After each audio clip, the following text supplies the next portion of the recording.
الصلاة والسلام عليك يا رسول الله الصلاة والسلام عليك يا حبيب الله وعلى آلك وأصحابك يا نور الله صلی اللہ تعالی علیہ وسلم۔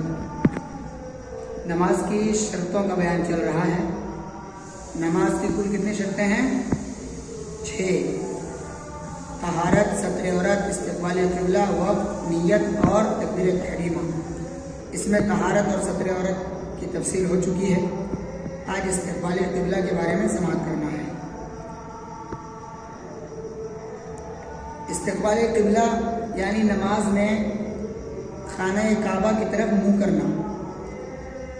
خانہ کعبہ کی طرف منہ ہونے کی یہ معنی ہے کہ چہرے کی سطح کا کوئی جز کعبہ کی طرف واقع ہو۔ اگر نمازی کا چہرہ کعبہ کی جہت سے تھوڑا ہٹا ہوا ہے لیکن اس کے چہرے کا کوئی جز یعنی کوئی حصہ کعبہ کی طرف ہے تو اس کی نماز ہو جائے گی، اور اس کی مقدار کیا ہے؟ 45 ڈگری ہے۔ 45 ڈگری میں اگر وہ ہے تو نماز ہو جائے گی، یعنی 45 ڈگری سے کم اگر مڑا ہوا ہے تو نماز ہو جائے گی، اور اگر 45 ڈگری سے زیادہ مڑا ہوا ہے تو اس کی نماز نہیں ہوگی۔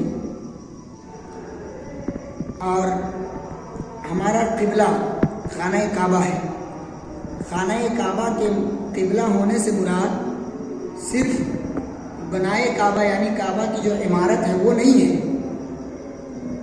بلکہ وہ فضا ہے جو اس بنا کی محاذات میں ساتوں زمین سے عرش تک قبلہ ہی ہے۔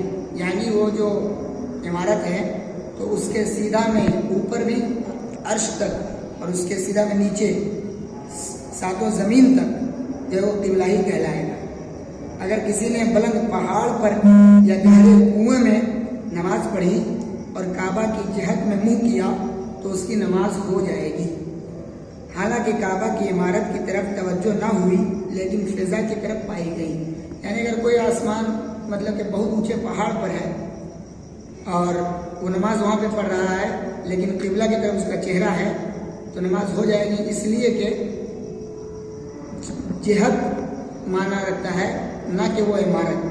اگر وہ عمارت معنی رکھتی تو اس طرح تو عمارت نیچے پڑ جاتی ہے، لہٰذا نماز نہیں ہونی چاہیے تھی، لیکن وہ جہت معنی رکھتی ہے، وہ سمت معنی رکھتا ہے، وہ عمارت معنی نہیں رکھتی۔ ہاں، اب ایک چیز اور، اگر کوئی شخص سفر کر رہا ہو اور ایسی جگہ پر وہ رک گیا جہاں پر دور دور تک کوئی مسجد نہیں ہے، مسلمان کوئی شخص نہیں ہے جس سے پوچھا جائے، اور نہ خود اس شخص کو معلوم ہے کہ قبلہ کدھر ہے، تو اس وقت وہ شخص کیا کرے؟ تو اس وقت وہ شخص تحری کرے گا۔ تحری کا مطلب ہے کہ وہ اپنے دل میں یہ بٹھا لے گا اور جما لے گا کہ قبلہ ادھر ہی ہونا چاہیے۔ اب وہ جدھر بھی اس کا دل جم جائے ادھر وہ منہ کر کے نماز پڑھ لے تو نماز ہو جائے گی، اگرچہ نماز کے بعد اس کو پتہ چلے کہ ہم قبلہ کی طرف نہیں تھے بلکہ پورب کی طرف تھے، پھر بھی اس کی نماز دہرانے کی ضرورت نہیں ہے، نماز ہو جائے گی۔ یہی ایک صورت ایسی ہے جس میں آپ چاروں طرف نماز پڑھ سکتے ہیں، جیسے 4 رکعت کی نماز ہے تو اگر کسی نے تحری کیا اور پہلی رکعت قبلہ کی طرف پڑھا، پھر دوسری رکعت کے لیے اٹھا تو اس کو لگا کہ نہیں قبلہ ادھر نہیں ادھر ہونا چاہیے، تو پھر وہ پورب کی طرف چلا گیا۔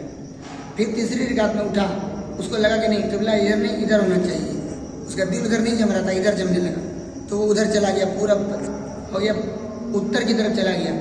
پھر اس کا دل کہا چوتھی رکعت میں کہ نہیں دکن مطلب اس سائڈ میں قبلہ ہونا چاہیے، تو وہ اس سائڈ میں اگر گھوم کر نماز پڑھے گا تو نماز اس کی ہو جائے گی، کوئی دقت نہیں ہے۔